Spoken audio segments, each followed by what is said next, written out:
Everyone, and thank you for joining us for today's Climate Action webinar, Smart Carbon Goals, Life Cycle Assessment and Design Practice.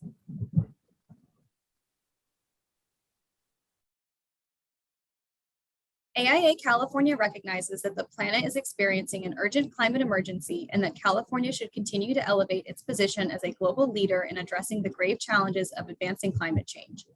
To help do this, AIA California has developed an in-depth educational climate action webinar series that incorporates the AIA framework for design excellence and includes zero net carbon design education. To qualify for continuing education credit, AIA California provides the learning objectives for every webinar and includes them in the PDF presentation that can be made available online. Today's session also qualifies for zero net carbon design mandatory continuing education. A certificate of completion will be provided to those who stay on and fully complete today's webinar.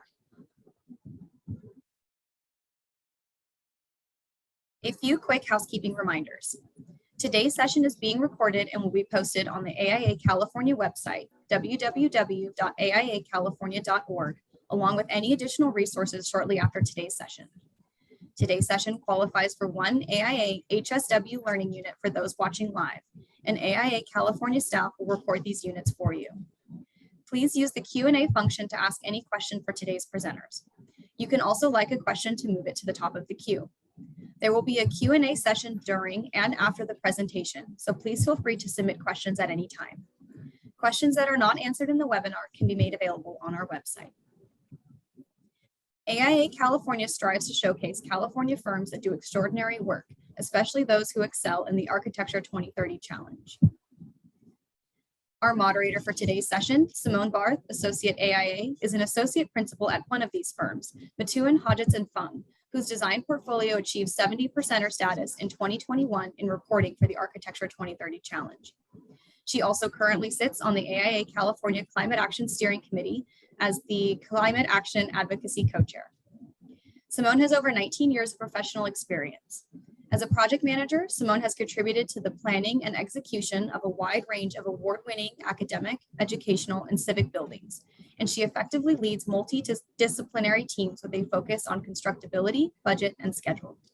Her talent lies in the synthesis of management, stewardship, and design excellence, and she has a deep passion for green building, preservation, and developing sustainable communities. And I pass it off to Simone Barth. Hello, everyone, and thank you for joining us today. I realized that the light just went off. Today's program, Smart Carbon Goals, Life Cycle Assessment in Design Practice, will describe the critical role of embodied carbon in addressing climate change and highlight opportunities to apply life cycle assessment tools through replicable project workflows. You will learn how Mithun applies LCA in practice, critically review data, and ultimately empower carbon smart design decisions. Using specific examples from recent Mithun project work, this session will demonstrate how LCA can be leveraged in project design and across our wider portfolio to achieve significant reduction in embodied carbon. I now would like to introduce today's speaker and my colleague. Claire McConnell, BEMP, is a building performance modeler and analyst at Mithun with a passion for deep green building design. Her holistic approach to sustainability leverages climate-based passive and active building strategies, whole building energy simulation, daylighting analysis, thermal comfort analysis, and whole building life cycle assessment. Her master's in sustainable architecture from the Norwegian Institute of Science and Technology and undergraduate background in civil engineering give her strong problem-solving capabilities and a unique perspective on the architecture industry. At Mithun, Claire works collaboratively across architectural and engineering disciplines to optimize project goals and elevate sustainability through building performance simulation and analysis. I want to highlight that we have two breaks in this session. So there is a 101 on carbon and LCA, and we'll have a break after that for immediate questions. There also will be ample time at the end. As Sarah already pointed out, please add your questions in the chat box or in the question Q&A box, and we'll make sure that we address them all. In case we are running out of time, this webinar is available online and we can follow up with you. And now, Claire, you take it away. Thank you. Awesome. Thanks, Simone. Okay, sharing my screen. And okay, here we go. So thank you all for joining me for this webinar today. Just a quick intro about Mithun. We have 3 offices, 2 in California, in San Francisco and Los Angeles, and then 1 in Seattle. This is my home base, so I am at you live from Seattle. Our disciplines include architecture, urban planning, urban design, landscape architecture, and interior design. So, you know, we really strive to be an integrated firm. We have a long history in sustainability, and that includes the 2030 challenge. We've been signatories for many years now, and we just finished our 2021 reporting. We're still striving for that 80% reduction, but we are pretty solidly achieving over 70% reduction these days. Really trying to keep pushing the needle there. And then, as most of you know, the 2030 challenge now includes a component for embodied carbon as well. And this is just in recognition that carbon in building operations is really just one piece of the carbon footprint of our built environment. And it's really critical, if we are going to meet these climate goals, to also address this embodied carbon. So our roadmap for today, I won't be talking about the ins and outs of the software and the tools we use. Instead, I'll be sharing some of the strategies we've learned to adopt to take our LCA work beyond models and to empower carbon smart design across our portfolio. So we'll do a little intro into Carbon 101, intro to LCA. As Simone mentioned, we'll have a Q&A to kind of get everybody up to speed, make sure we address any immediate questions. And then we'll jump into some workflow strategies and ways to leverage life cycle assessment. So Carbon 101, what is carbon? Carbon is a fundamental building block of life. There are, you know, a number of processes, natural and kind of anthropogenic, in the environment that act as either carbon sinks or sources of carbon. But when we're talking about life cycle assessment, we are really concerned with CO2, which is a greenhouse gas emission occurring naturally and from human activity. And it contributes to the disruption of the global climate, which is why we care about it so much. So what are greenhouse gases? Any gas that absorbs and re-emits heat. And they're called greenhouse gases because they create this greenhouse-like effect in capturing heat and contributing to climate change, warming our planet. So since about industrialization, human activities have been releasing extra greenhouse gases into the atmosphere. And in case it seems like this is a very new concept, it was all the way back in 1896 that humans first linked carbon dioxide gas from the burning of fossil fuels with a warming effect. So this concept has been around forever, but we are, of course, seeing more urgency to act. So global warming potential is the main metric we use to measure these greenhouse gases. And it's a metric that describes potential changes in global surface temperatures caused by higher concentrations of these gases in the atmosphere. Carbon dioxide is the most common greenhouse gas emitted by human activities in terms of the quantity released. but there are other greenhouse gases that also contribute to this global warming potential. And so the way we capture the cumulative effect of all these greenhouse gases is by measuring global warming potential in CO2 equivalents. So this describes, it's a combined metric that takes carbon dioxide and all these other greenhouse gases and their relative warming potentials and sums it up into one number. So operational versus embodied carbon, we're talking about two kind of pieces to a building's carbon footprint. Operational carbon is what the 2030 challenge initially set out to address, and it's the global warming potential attributed to the operation and use of a building.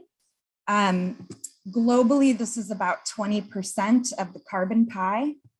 And then when we talk about embodied carbon, we're talking specifically about the global warming potential that's attributed to material production, construction, and disposal. And this is about 11% of global CO2 emissions. So based on UN research, in order to limit warming to 2 degrees Celsius, and this is a key kind of tipping point, it's the point at which climate change becomes irreversible. We need emissions to peak today and to phase out of the building sector by 2050. And so the time value of carbon is really important here. I'd hoped this had animated, but it didn't. But essentially what I'm trying to show here is that these embodied carbon emissions may only be about 11% of the pie today, but these are emissions day one of the building's lifespan, and those greenhouse gases remain in the atmosphere and affect the climate for decades before the operational carbon, the energy we use to operate our buildings, catches up with that initial source of emissions. So for energy efficient buildings, embodied carbon will account for more like 80 to 90% of global, greenhouse gas emissions between now and 2050. And this point is really, really key to why there's a growing sense of urgency around embodied carbon and life cycle assessment in the building sector. Collectively, we've done a really great job at mitigating operational carbon through energy efficiency, but as we kind of squeeze out those last savings, building materials becomes a majority of that carbon footprint. So it's important for us to start to address this, which is exactly where this new piece of the 2030 challenge comes in. Okay, so an intro to life cycle assessment. This is the methodology we use to translate emissions into impacts. So the basic idea is that we are collecting an inventory that estimates quantities of all the materials that we use in our building and the processes, including material extraction and manufacturing, and the associated energy use and resource inputs that are required in order to produce these materials that end up in our buildings. And life cycle assessment measures a number of different environmental impacts at a range of scales, from local smog formation potential, something a little more regional, acidification and eutrophication potential, which both impact ecosystem quality, and these global impacts, of which global warming potential is the one that we are most concerned about. So moving forward, I'm mostly going to speak about global warming potential, but know that life cycle assessment as a methodology does attempt to capture these other impacts, to captures these other metrics that ultimately impact human health, ecosystem health, climate change, and resource availability. So the built environment is sustained directly and indirectly by the combustion of fossil fuels. And this diagram gives you just an example of where some of these emissions take place in material production. Embodied carbon is measured over a range of life cycle stages. And this connects to our operational carbon use, but when we speak of embodied carbon, we're talking about the carbon content of our materials and the associated impacts of material disposal as well. Upfront emissions is a common way to sort of condense some of these life cycle assumptions that are hard to really pin down, and to focus on these upfront emissions, these emissions day one of a project. So when we speak of upfront emissions, we're talking about everything from raw material extraction through manufacturing to transportation on the project site.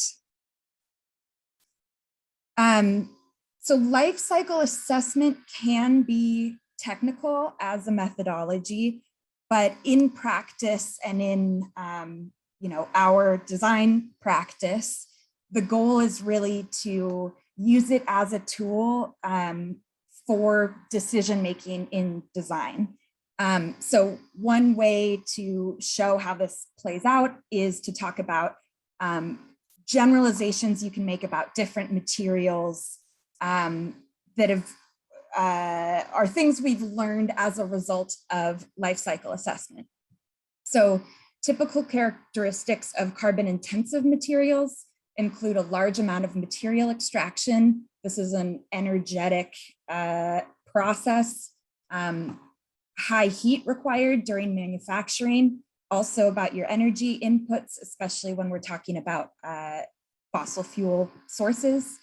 Energy intensive manufacturing processes is similar. There's an asterisk here because we can mitigate some of that with the use of renewable energy in manufacturing, and also materials that are used in large quantities. We also have materials like gypsum wallboard that maybe are not so carbon intense as concrete, but we use in such large quantities that they end up being big chunks of our project's carbon footprint.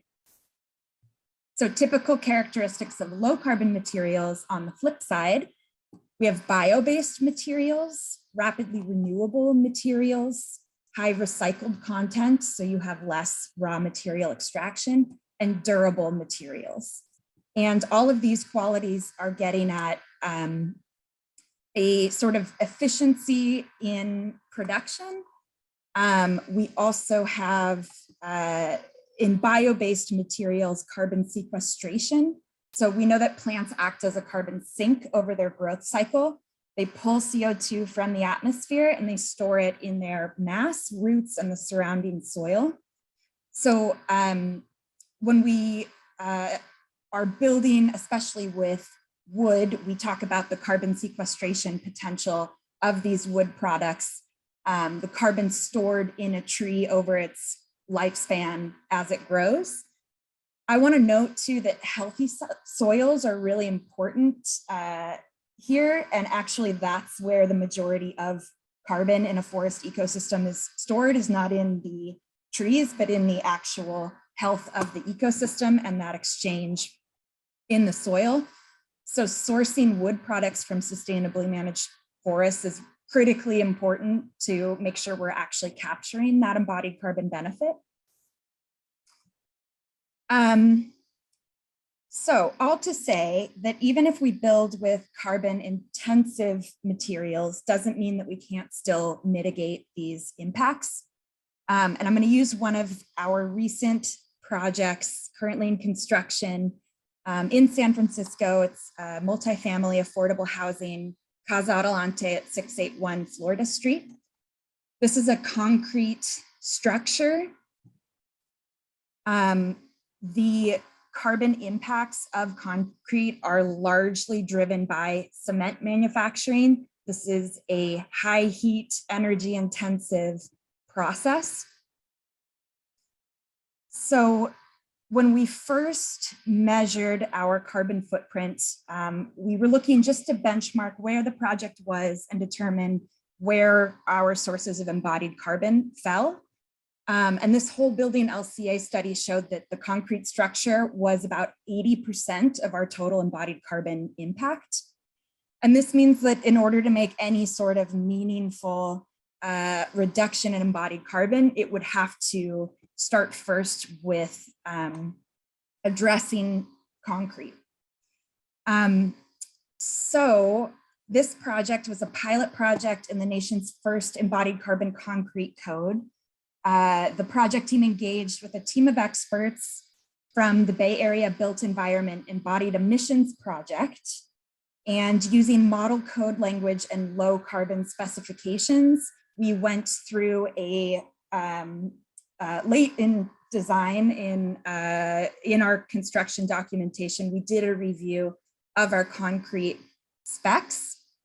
And I think there's a parallel here in that, much like our kind of collective work in the industry on mitigating operational energy and operational carbon has really led to challenging assumptions about anything from thermal comfort standards to the way we build HVAC systems. And in the same way, here we were trying to challenge structural assumptions. And as the driver of both embodied carbon and cost is concrete, in concrete is the structural requirements. We were actually able to do a lot, even late in design. So this mostly focused on the concrete mix requirements and tweaking things like water to cement ratios, cement content itself, the amount of fly ash. And all of this was also done while ensuring that concrete subcontractors were given the latitude to meet the embodied carbon goals of the concrete mixes. So ultimately, this made it easier for the concrete supplier to meet strength requirements. And the final result was both a cost reduction and an estimated 36% reduction in embodied carbon. The final project global warming potential is estimated at about 235 kilograms of CO2e per square meter, which is pretty low. You can see we compared it to some of our other projects, and we were actually, even with a concrete structure, able to drop below our firm average for residential projects. So in general, some strategies that we use to reduce carbon in carbon intensive materials is to manufacture these materials with renewable energy, figure out ways to manufacture these materials with less energy, produce materials with higher recycled content, and to ensure or work towards a circular economy, looking for opportunities for material reuse at end of life. For example, recycling concrete as aggregate in future mixes. So we've arrived at our Q&A number 1, or a stretch break. Simone, I'll hand it back over to you to kind of guide us through. Thank you, Claire. Just there were a number, and you've done a great job. I think to address the audio issue, I don't know if you can double check on your end. It also may have to do with your microphone settings, as some people already commented. So Claire's going to check her settings. There's a small buzzing that comes from your end, but everyone else may want to check their microphone settings on their own computers. And the first 2 questions are related to the software. I believe you'll get into that in the second part of your presentation, but can you elaborate? Do you want to quickly elaborate on what kind of softwares we've been using? Sure. Yes, I will speak about this just after this, but we are using Tally. We also use EC3, especially when we're looking at, say, we're at the point where we're trying to kind of whittle down, okay, we've made the switch from EPS insulation to mineral wool, but within mineral wool, what sort of options do we have? Different manufacturers have different embodied carbon values for their products. And so being able to look at that range and try to kind of pinpoint lower carbon products within materials is something I've found EC3 really helpful for. And then there's a number of online tools that are free, open access, and there's more and more every day. And a lot of these tools are really great for high level snapshots of your carbon footprint, and especially early in design when you're kind of making some of those big decisions, it can really help with setting you up on the right path. Excellent. Another question is, how good is reporting of material manufacturers and what certifications are relied upon? Yeah, so we really, for all LCA work, we rely on environmental product declarations, EPDs. And this is a really, it's sort of a materials certificate of transparency. It's analyzing all the inputs and outputs and assigning these environmental impacts, emission factors to these different processes. There is a lot of uncertainty in life cycle assessment in general, and some of that is because it's a newer tool compared to something like energy modeling. And so there's still a lack of kind of standardization, and it can be hard to compare and find a true apples to apples comparison. So there is a lot of work to be done in general, and it's good to inform yourself about ways that you can make these comparisons, making sure that the scope of your study is the same across all projects. But I think, more and more, especially as we as design professionals and our clients signal that we want these more environmentally friendly, more sustainable, lower carbon design strategies in general and materials, I think manufacturers are really beefing up this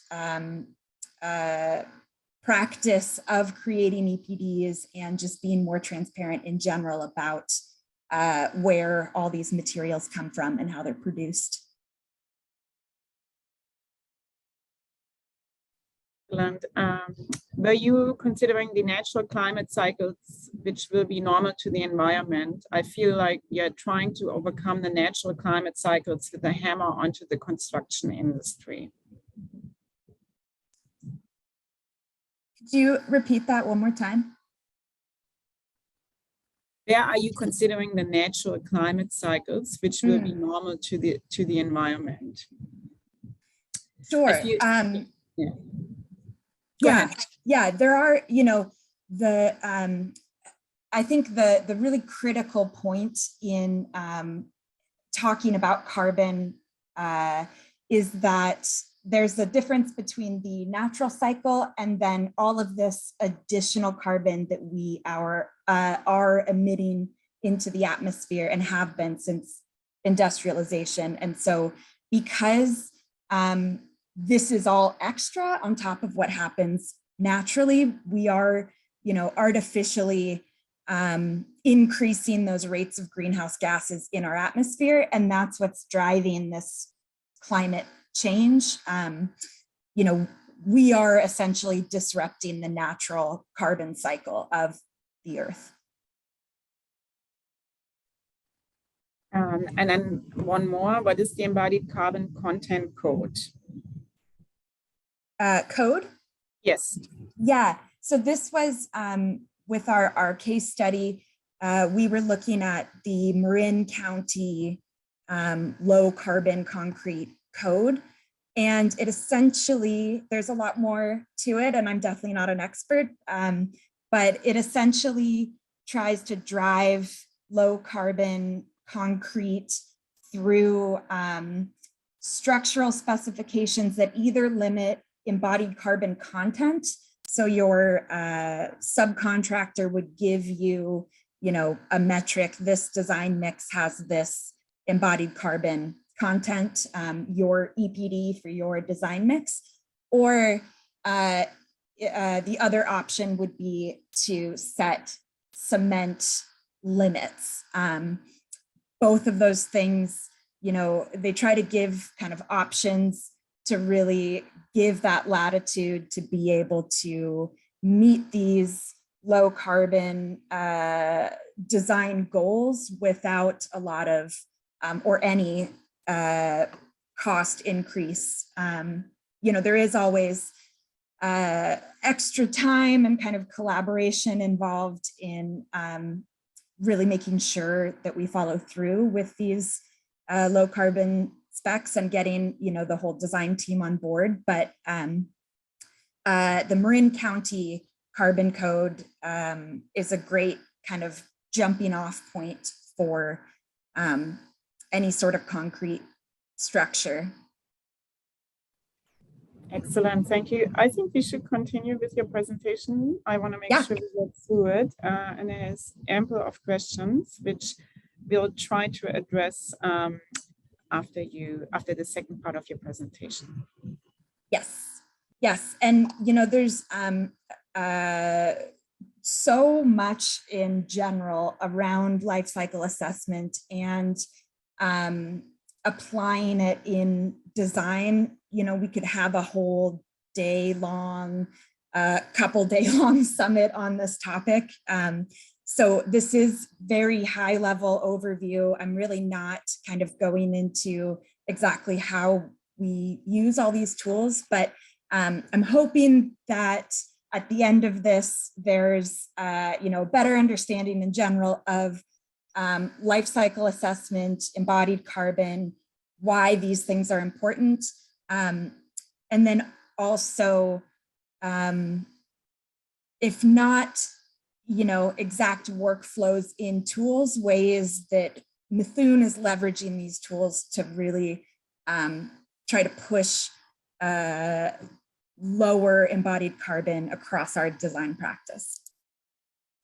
So leveraging LCA tools, there are a lot of tools out there. As I mentioned at Mithun, we use Tally primarily. I also use EC3. And back in 2007, a colleague of mine and a team at Mithun, in collaboration with others, created this Build Carbon Neutral free online calculator. We are in the process of updating this because we've learned so much over the last 10, 15 years. There's a lot to incorporate to really start to fine tune and leverage, our knowledge better with this tool. Other popular tools out there, Athena Impact Estimator, One-Click LCA. And as I mentioned, there are many, many more. There's more every day. Even, places like the SE 2050 is a sort of, our partnered challenge for structural engineers. They have an embodied carbon estimator. Woodworks has a embodied carbon estimator. All these tools are online and free and give you a good kind of snapshot early on of what direction you're headed in carbon wise. So there's a lot to offer out there. This is an example of what our ideal project workflow might look like for LCA. This is ideal because we've never actually run through this from start to finish. But I think the key here is just to see that there's a number of different ways that we can use LCA and use these tools at different points in design to really efficiently use life cycle assessment to make design decisions. So that could include shoebox LCA of structural options, really high level, not getting too much into detail. We can do targeted comparisons of different design options. Maybe we have, you know, 2 massing options or 2 other maybe cladding options. And there may be a number of other variables that we use to, or lenses, I should say, that we use to assess which, you know, option we want to go with, aesthetics, you know, any number of things, but we can add the embodied carbon as one of those lenses. We can do hotspot analysis. I'll mention this in more detail later, but really trying to utilize our life cycle assessment studies to their full potential. So for example, you know, recognizing in our 681 Florida project, 80% of the embodied carbon footprint is in concrete. We can break it down even by building element and really trying to tackle those hot spots before we, you know, look to mitigate any other impacts. You know, this is an iterative process, so you can continue to kind of hone in on those low carbon materials. And then of course we have this final line of defense, which manufacturers, which materials we're using, our basis of design products and our alternates. And again, this is where a tool like EC3 comes in handy to kind of give you that comparable range of data from, you know, all the EPDs out there available for a specific material. So you can get a sense of what that spread looks like. So as an example of a workflow where we have applied LCA iteratively, and I'll say actually that this was also done across multiple LCA practitioners. So I should say that we have varying levels of knowledge and experience with embodied carbon and LCA tools at Mithun. We do have a small number of folks, sorry, not a small number, we have a number, there are many of them who are passionate about healthy and sustainable materials. And we have a small team Tally that has been trained in using Tally and running Tally models, which is a Tally, I guess I should say, is a plugin for Revit, and it allows you to pull material information from your model and assign these carbon impact values to it, and it'll you know, spit out a report for you to analyze. That said, at the moment, it's mostly myself that is running these models. LCA studies are less time intensive than energy modeling, but ultimately, you know, in either case, we're really trying to work smarter and equip all our design staff to make smart embodied carbon choices in design. And that doesn't always have to come from the, you know, the designer who's running your LCA. Here, there were 2 of us running LCAs. So that also, it doesn't have to be one person. There are ways that you can share that, I don't want to call it a burden, but that task. Oops, let me go back here. We're talking about the Bush School in Seattle, Washington. This is also a recent project of Mithun's K-12 independent school. And the project had really high sustainability aspirations in general, but that included embodied carbon. So early on in schematic design, we used life cycle assessment to evaluate design options from an embodied carbon lens in parallel to other variables such as cost, and constructability. So we compared a steel frame system with multiple wood construction alternatives, such as CLT and mass plywood. And we were really just trying to get a sense of where the structural impacts fell. We knew that building with wood was better than building with steel and concrete under typical assumptions, but we didn't know how much or what that difference could look like even within these different wood mass timber structural types. The results of this early LCA study showed significant reductions in embodied carbon, more than 60% compared to a business as usual steel frame system, potentially double those savings with mass timber over glulam. And some of this is just related again to the actual manufacturing processes of these different wood products. Later in design, we used whole building life cycle assessment as opposed to that kind of shoebox comparison of structural types. We had a design to run a whole building life cycle assessment on. We were evaluating this performance against ILFI zero carbon target. And the design had changed directions away from wood back towards that steel frame system when structural span requirements and floor to floor heights favored a fully steel frame system. But the results of this life cycle assessment showed that we were getting pretty close to that 500 kilogram CO2e per square meter threshold that we were trying to meet. And again, just with such high sustainability goals and momentum behind that in general, the project team really wanted to do better.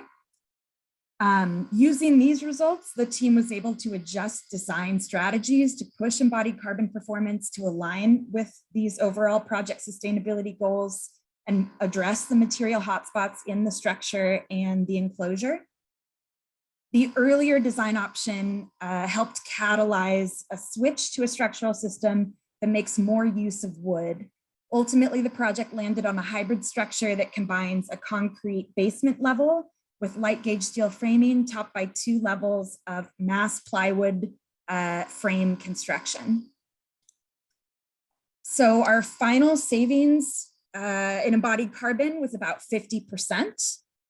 And I think at a high level, some of the key lessons we took away from this project in particular was to start that LCA work early. It really was that early structural comparison that helped catalyze action down the road because we had this data to back up a system that made more use of wood. Check-in points are really critical for evaluating and achieving progress towards these embodied carbon goals. So making sure this process is iterative is important to actually achieving these embodied carbon reductions. And hybrid approaches really work. Even here, we maximized the use of these different materials where it made sense in design. So, keeping that concrete and light gauge steel framing at the basement levels where, we need that strength, but then being able to go with a mass plywood system for our above grade structure. This has some kind of rippled benefits in that it's much lighter than, say, a concrete structure, so we can reduce the size of our foundations. So I guess the takeaway there is we don't necessarily need to make design decisions for carbon alone. Life cycle assessment really is meant to be a tool to help give you data to aid in that decision making. It's just another lens we're using to evaluate our projects and really try to deliver the best product we can to our clients. So tips and tricks that we are using with these LCA tools, and again, these are things that we have really learned to adopt over the past year or two, and it's really helped bring our LCA practice beyond a single model or a single project and help us, catalyze this into action across our whole portfolio. So one big one is this hotspot analysis, both within a project, being able to immediately spot the kind of heavy hitters in terms of carbon, what should we address first, but also being able to look at hotspots across projects. So some of this plays into building a design portfolio global warming potential database. We have a central location where we're tracking carbon numbers for all our projects. And when we do this, we can start to see patterns that pop up. This is how we started to see that gypsum wallboard is, a hotspot material for carbon across all project types, all structural types.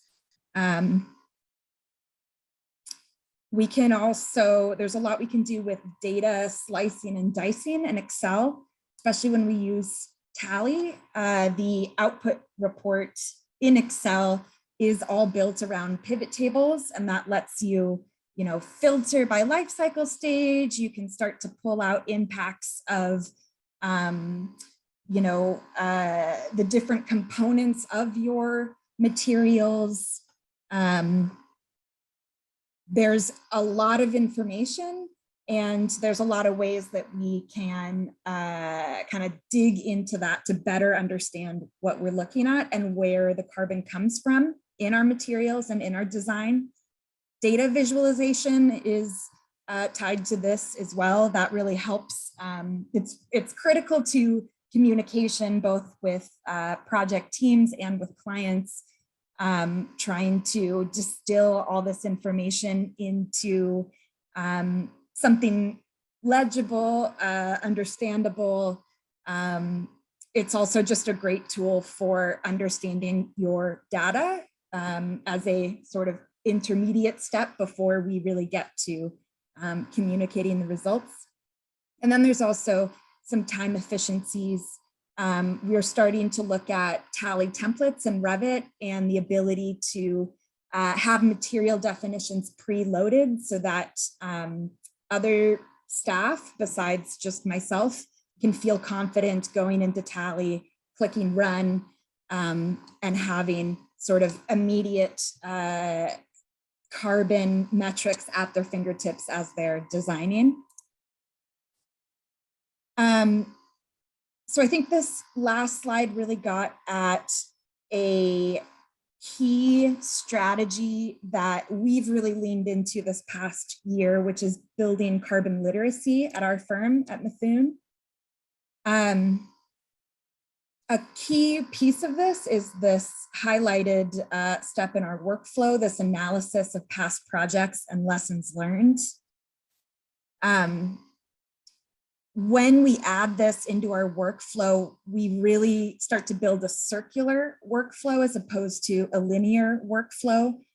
This takes our workflow beyond a single project to our life cycle work at a more kind of holistic and integrated level in our practice. We're able to, take lessons learned from projects and apply them to our next set of projects. We're able to start to analyze trends and pull out, material hotspots.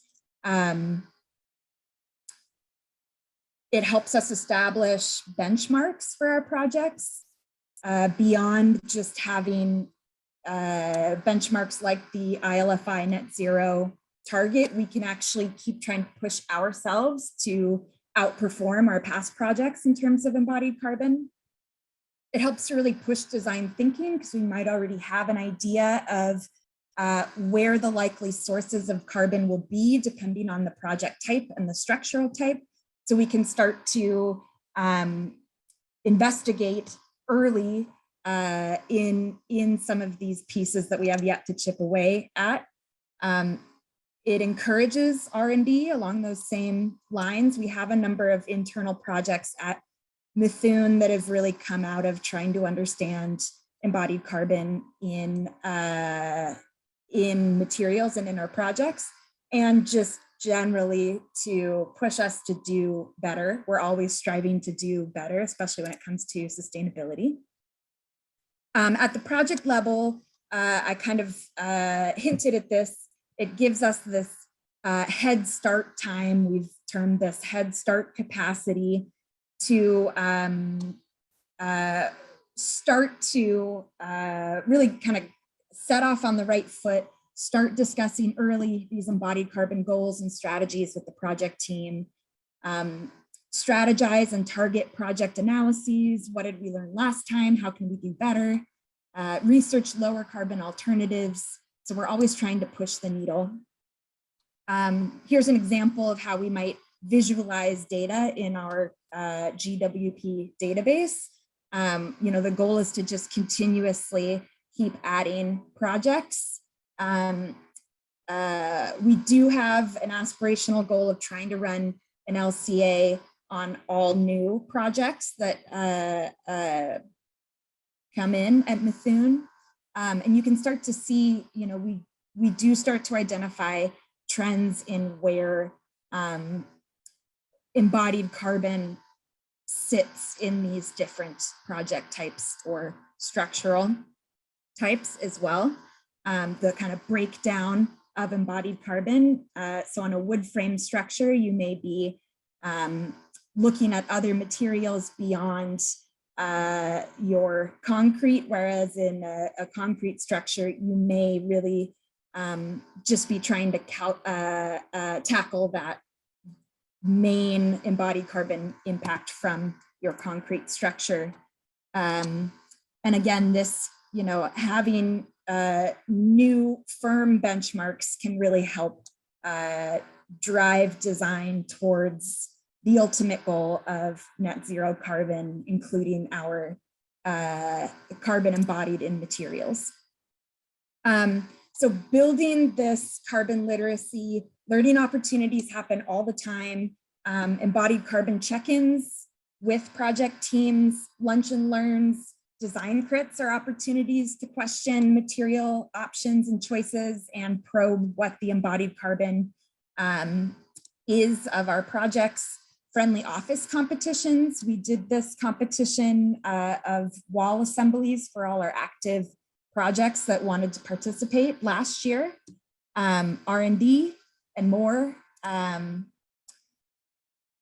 main takeaways from this past year, starting LCA work early, being curious, even just trying to investigate what are our opportunities with this material, or where does the embodied carbon impact from X material come from? All of that is great impetus to starting this work. Work where you're at. You don't need to have a full LCA workflow from schematic design or concept design all the way through construction. You can adapt, tailor, target these tools and different strategies for measuring carbon based on what we're trying to achieve right now in the project. So similar to that, make these LCA tools work for you. This is, of course, within reason. We do need to pay attention to uncertainty and make sure that we are wielding these tools in a way that's accurate and giving us a good picture of embodied carbon. And then really leveraging carbon literacy across the firm really does make a difference. Our efforts at Mithun over the last year in trying to educate staff about what embodied carbon is, where sources of embodied carbon are. Actually, a lot of these intro slides were borrowed from efforts we had internally to educate staff on embodied carbon and LCA.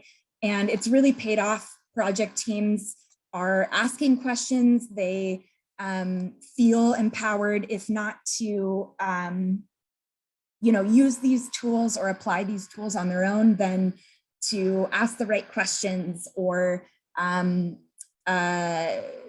be curious about some of these material options we use in design. I'm listing a number of embodied carbon resources. Carbon Leadership Forum is a really, really great place to start. There's a thriving community of LCA practitioners. There's a lot of knowledge here. The 2030 materials palette is also a good source of information. I mentioned the SE 2050 embodied carbon estimator and the Woodworks carbon calculator. These are online tools that I use sometimes early in design, especially when maybe we don't even have a model, but we can get a sense of what direction we might be headed in based on design assumptions. And then Mithun's Build Carbon Neutral tool, which is much like these others. And as I mentioned, we are working on a version 2. And so we're hoping to come back to you guys at AIA California later this year and show you guys what we've been up to. So that's it for me today. I ran a little longer than I wanted to for Q&A purposes, but hopefully there's some good questions we can end with. Simone? Yeah, there's a number of questions. Thank you so much, Claire. This has been excellent. And I just want to point out, we can make the presentation available as PDF. Please do reach out to Sarah Vasquez from the AIA California, and we'll not have the time to answer all of these questions, which are all fabulous. Feel free to reach out to us. Again, there is a follow-up in fall. We are planning to introduce the internal Mithun carbon calculator. So there's more opportunity also then to have a deeper dive. And I'm just gonna pick at a couple of questions here.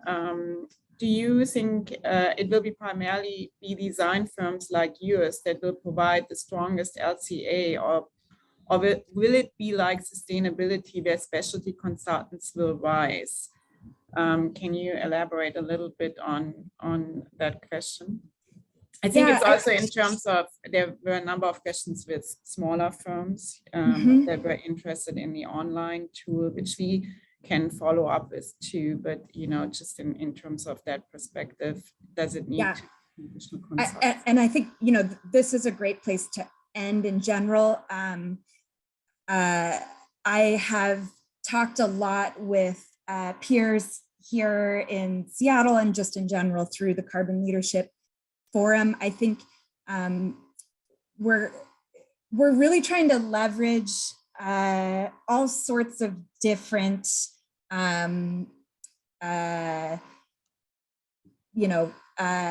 pieces that all come together in this kind of LCA puzzle and addressing embodied carbon. We really do rely on researchers. The Carbon Leadership Forum emerged out of the University of Washington. We really rely on them to help us set standards and keep the methodology tight, to do some of the research at the forefront. For example, they're really trying to dig in now into what's the embodied carbon of HVAC equipment and MEP systems in general. That's not something that as design professionals, we typically have the time to take on. So that's a really important kind of prong of the approach. And then, I think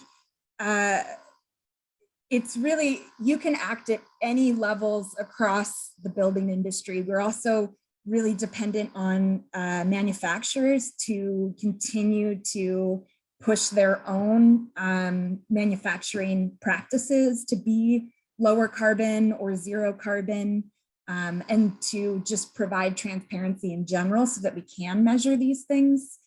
And I think in terms of whether this is in-house design or a consultant, I think it's similar to any other type of building performance modeling.